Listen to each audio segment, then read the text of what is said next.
Avant de plonger dans cette histoire incroyable, pensez à vous abonner à la chaîne et à activer la cloche. Ici, chaque récit a quelque chose à dire, et vous ne voudrez pas en manquer un seul. La pluie tombait sur la terrasse du luxueux manoir de David Montgomery, un millionnaire connu pour son arrogance autant que pour sa fortune. Il venait de conclure un contrat de plusieurs millions de dollars, et pour lui, rien ni personne ne pouvait lui résister. Devant la grille, une vieille femme, trempée jusqu'aux os, lui tendit la main. « S'il vous plaît, monsieur, aidez-moi. » David leva les yeux, exaspéré. « Allez mendier ailleurs. Vous êtes sur ma propriété. » Mais avant qu'elle ne parte, la vieille femme le fixa d'un regard troublant. « Tu mourras demain, » murmura-t-elle. David éclata de rire. « Vraiment ? Alors j'espère que ce sera après le dîner de gala. » Il referma la porte, amusé, sans savoir que ces mots allaient marquer le début de sa chute. Le lendemain, tout semblait normal.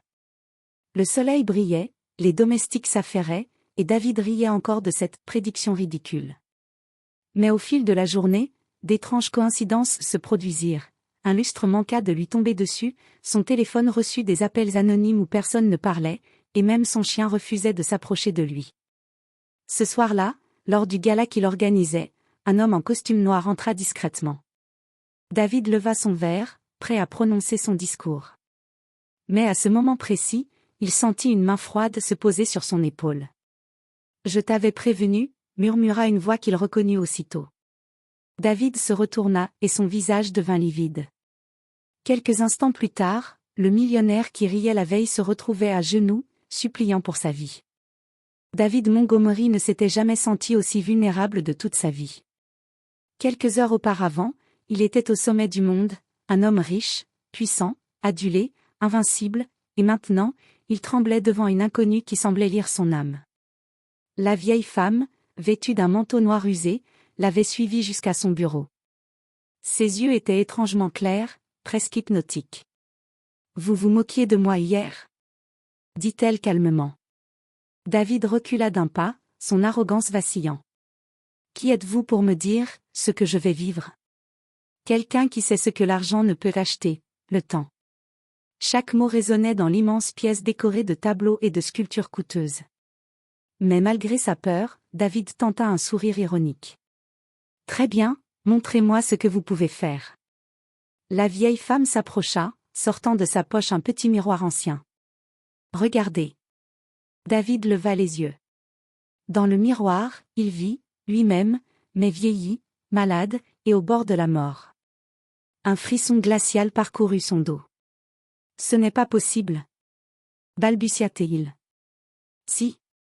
Et c'est demain. » Le millionnaire tenta de rire, mais la peur avait remplacé l'arrogance.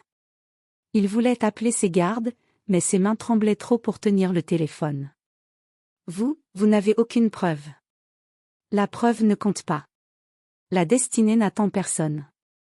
Et alors qu'il reculait, son regard tomba sur le collier qu'il portait depuis des années, un bijou offert par son père, symbole de son succès et de sa richesse.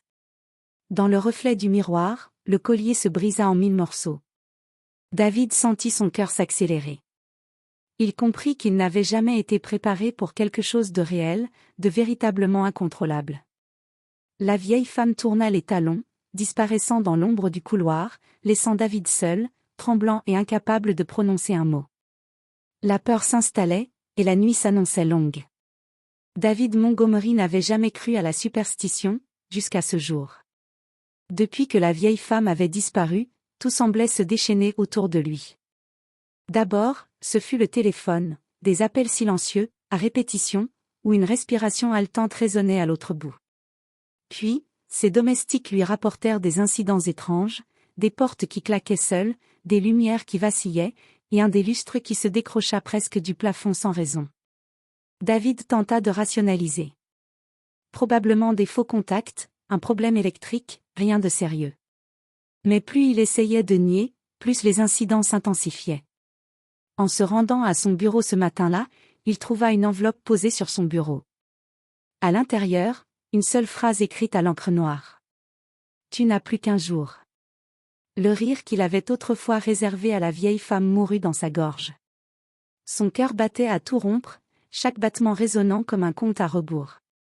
À midi, alors qu'il descendait dans le garage, il remarqua que sa voiture avait été sabotée, les freins presque coupés. Il s'arrêta net, la sueur perlant sur son front. Qui pouvait vouloir sa mort? Et pourquoi? Sa paranoïa grandissait. Chaque visage dans la rue semblait le surveiller, chaque ombre semblait s'étirer derrière lui. Même son propre reflet dans les vitrines le regardait avec une intensité glaciale, comme pour lui rappeler que le temps lui était compté. Puis, alors qu'il se réfugiait dans son manoir, la vieille femme réapparut, immobile au milieu du hall, comme si elle avait traversé les murs. « Je t'avais prévenu. » Sa voix était calme, mais chaque mot était un coup de tonnerre. David recula, mais ses jambes tremblaient trop pour qu'il puisse fuir. « Que voulez-vous de moi? » « Rien, si ce n'est que tu comprennes que la vie ne se contrôle pas. Tu as ri de la mort hier, demain, elle viendra. » Pour la première fois, le millionnaire comprit que sa fortune et son pouvoir étaient inutiles face à ce qui approchait. La prophétie n'était pas un jeu. Elle était réelle. Alors que la nuit tombait, le silence dans le manoir devenait oppressant. David savait que le lendemain, il serait confronté à un choix qu'il ne pourrait acheter, négocier ni fuir. Le lendemain matin, David Montgomery se réveilla en sursaut, le corps couvert de sueur. Chaque bruit semblait amplifié, chaque ombre dans sa chambre semblait bouger. Il ne pouvait plus nier, quelque chose de terrifiant allait arriver. Alors qu'il descendait l'escalier, ses domestiques l'observaient avec inquiétude. Aucun d'eux n'osait parler. Même le personnel semblait ressentir la présence de cette force invisible. David tenta de sortir, pensant que la lumière du jour le protégerait, mais dès qu'il posa le pied dehors, un accident se produisit, un livreur glissa sur une flaque d'huile sur son allée et s'écrasa juste devant lui, manquant de peu de le heurter. « C'est impossible » murmura-t-il, les mains tremblantes. Il rentra précipitamment dans son manoir, verrouillant toutes les portes et fenêtres. Mais la peur grandissait à mesure que les incidents se succédaient. Le chien de la maison hurla sans raison, le téléphone sonna encore, mais cette fois une voix glaciale murmura. « Il est temps ?» David sentit un frisson glacial parcourir son échine. Chaque fibre de son corps hurlait de fuir, mais il savait que nulle part ne serait sûr. Il était piégé dans sa propre maison, confronté à une prophétie qu'il avait ignorée. Puis, à l'heure du déjeuner, un objet familier attira son attention, le collier offert par son père, posé sur la table. Dans un éclat de lumière, il se brisa à nouveau, projetant des fragments autour de lui. Et au milieu des morceaux, un mot. Maintenant. Avant qu'il ne puisse comprendre ce que cela signifiait, la porte du manoir s'ouvrit violemment. La vieille femme se tenait là, immobile, avec un regard froid et déterminé. « Le choix est à toi, David. Comprendras-tu enfin ce que tu as ignoré ?» Le millionnaire, qui avait passé sa vie à contrôler tout autour de lui, sentit pour la première fois la véritable fragilité de son existence. Il n'avait plus aucun pouvoir face à la destinée. La peur l'envahit totalement. Et tandis qu'il tombait à genoux, suppliant pour une issue, il comprit qu'il n'avait qu'une seule chance de survivre. Mais cette chance dépendait de lui-même, de sa capacité à reconnaître que l'argent et la puissance ne pouvaient rien contre ce qui approchait. Le compte à rebours était terminé. Le jeu de la destinée venait de commencer.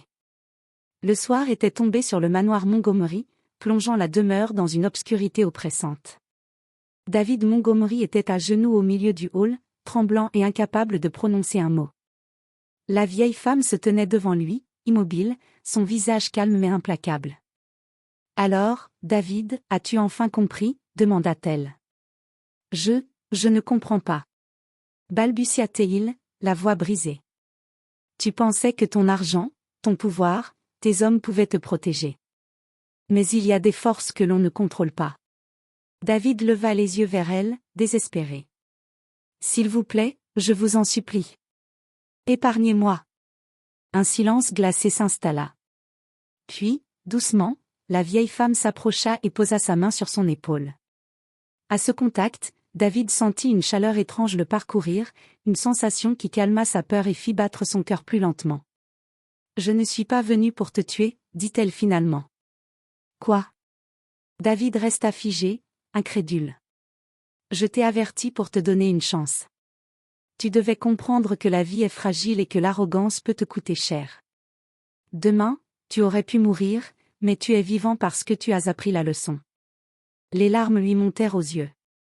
Pour la première fois, David sentit le poids de son arrogance et de ses erreurs.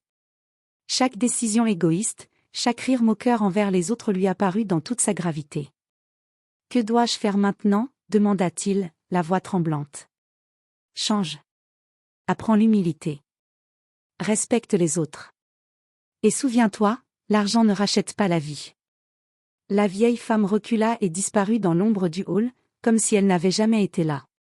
David resta seul, respirant difficilement, mais avec une clarté nouvelle. Le lendemain matin, il se leva avec une détermination qu'il n'avait jamais connue. Il commença à réparer ses erreurs, à tendre la main à ceux qui l'avaient blessé, et à vivre chaque jour avec gratitude et humilité. David Montgomery, le millionnaire arrogant, avait échappé à la mort, mais ce n'était pas son argent qui l'avait sauvé. C'était la prise de conscience qu'aucune richesse ne peut dominer le destin. Et depuis ce jour, il n'oublia jamais la prophétie qui avait failli lui coûter la vie. Tu mourras demain. Mais il avait choisi de vivre.